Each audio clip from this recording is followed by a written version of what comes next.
Hi everyone, welcome back to my channel. ఇవాళ recipe ఏంటి అంటే మటన్ ఫ్రై అన్నమాట.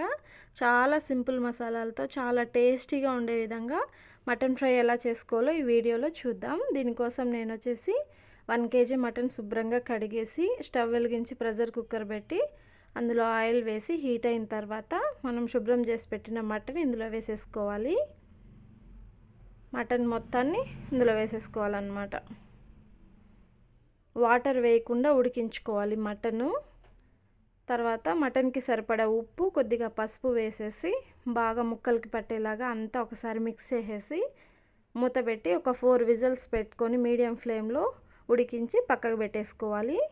తర్వాత ఒక కడాయి పెట్టుకొని అందులో సరిపడా ఆయిల్ వేసేసుకొని హీట్ అయిన తర్వాత ఇందులో కొంచెం పచ్చికరివేపాకు, ఒక చిన్న సైజు ఆనియన్ అన్నమాట.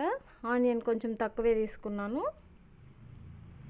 ఆనియన్ వేసేసి బాగా ఫ్రై చేసుకోవాలి. ఫ్రై చేసుకొని ఇది బాగా ఫ్రై అయిన తర్వాత ఇది లైట్ గోల్డెన్ బ్రౌన్ కలర్లోకి వచ్చింది కదా.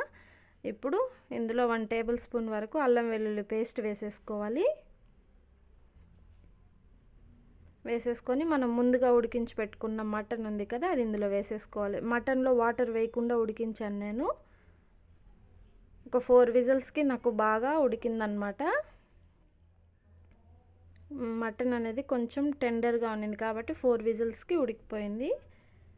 ఇట్లా మొత్తాన్ని ఒకసారి మిక్స్ చేసేసి ఇందులో మనకి సరిపడా కారం వేసుకోవాలి. తర్వాత ధనియా పౌడరు,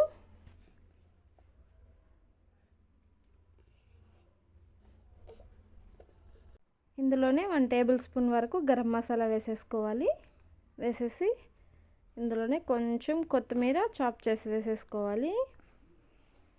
వేసి మొత్తాన్ని ఒకసారి బాగా మిక్స్ చేసేసి బాగా ఫ్రై అవ్వనివ్వాలి. ఒక 10 మినిట్స్ వరకు స్పైసెస్ వేసిన తర్వాత ఒక 10 మినిట్స్ వరకు బాగా ఫ్రై చేసేసుకోవాలి.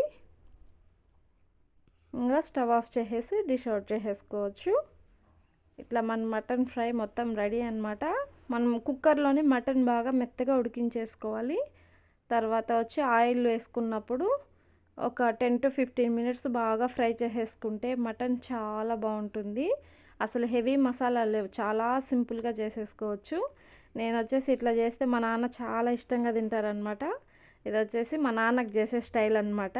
ఇది చాలా బాగుంటుంది, చాలా సింపుల్గా ఉంటుంది, తినడానికి వెగుటుగా ఉండదు, అస్సలు చాలా బాగుంటుంది.